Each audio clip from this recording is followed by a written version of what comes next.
And a very good Thursday evening to you. I'm FOX54 Weather Impact Chief Meteorologist Dressman. It's also July 24th, which means a very Merry Christmas in July Eve to you, if that's a thing you celebrate. Now, I guarantee you, within the next week, maybe within the next couple of weeks, there will be a Christmas tree established in some way at either Sam's Club, Costco, or Walmart. I guess if you find a Christmas tree at Sam's Club, you're probably going to find a Christmas tree at Walmart. But I guarantee within the next 2 weeks, some major big box department store will have a Christmas tree out of a box and available for purchase.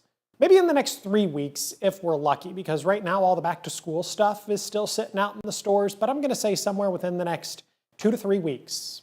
Before the end of August, somebody will have a Christmas tree up in their store.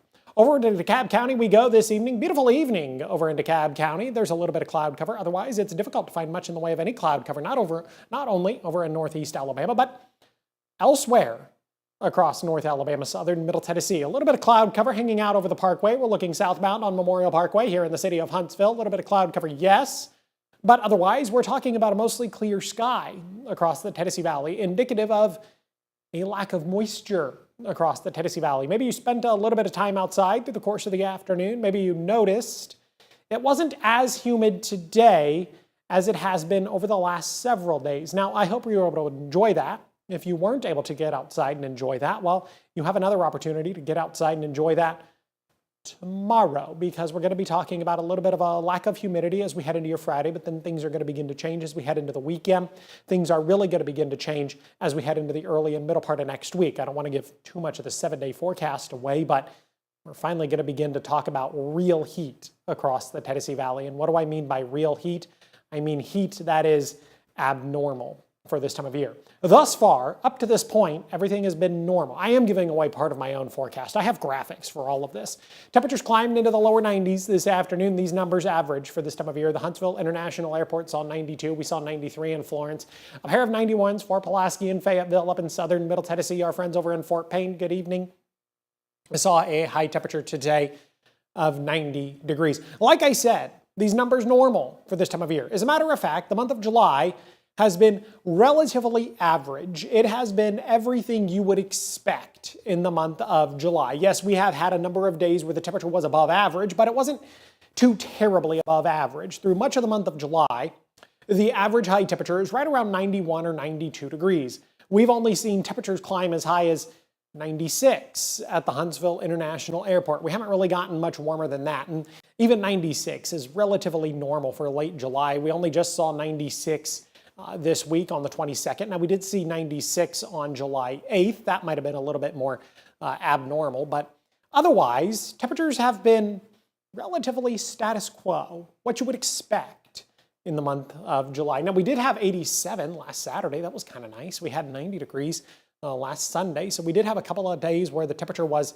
below average, but we didn't really get to get outside too much and enjoy that Saturday because we had scattered showers and thunderstorms through much of the day on Saturday. Don't know if you remember that, but most of us were dealing with off and on showers and thunderstorms, so you didn't really get to spend time outside and enjoy that 87 degrees. Now, I tell you all this and preface it all with things are going to begin to change in rather dramatic fashion as we head into the last week of July, and I'll show you that by the time we get to the 7-day. 90 feels like 98 right now in Huntsville. Heat indices not really a problem this evening. That's kind of nice. 88 feels like 98 in Fayetteville up in southern Middle Tennessee. 88 feels like 98 in Russellville. 92 feels like 100 over in Florence. Again, really hasn't been too bad of a day across the area. Heat indices are going to remain somewhat low as we head into your Friday, beginning to climb a little bit as we head into Saturday, Sunday, but then we get to Monday and Tuesday of next week.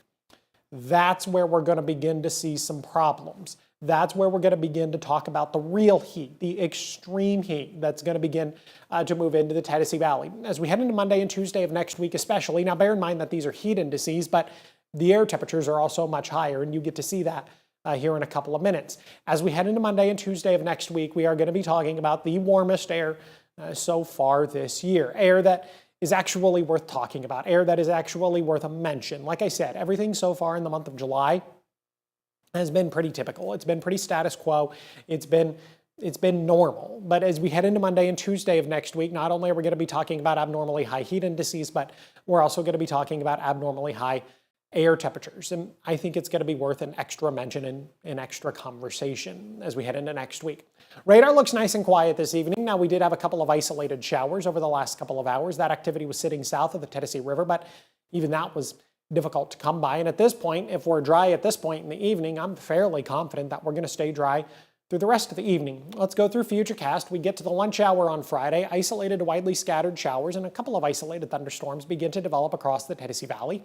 But just like today, most of us are going to end up staying dry, even as we head into the evening. Now, once we get beyond 6:30, 7 o'clock in the evening on Friday, this activity is going to come to a stop completely.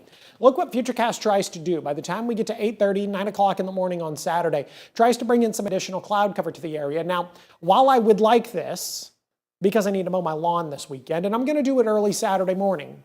My apologies, neighbors, but I don't think 8:30 is too early, but I'm going to mow my lawn Saturday morning. So while I would appreciate an increase in cloud cover, I don't really think that's going to happen. I think Futurecast is getting a little overexcited here.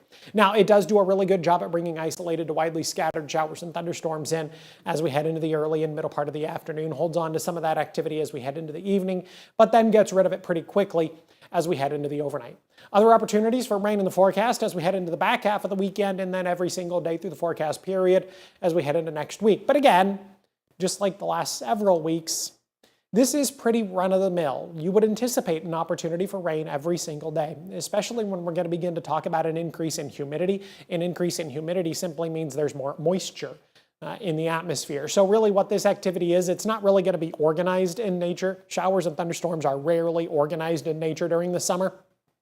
It's going to be that kind of spotty activity, that diurnally driven shower and thunderstorm activity. Of course, whatever rain we do get through the forecast period is just going to add on to the surplus.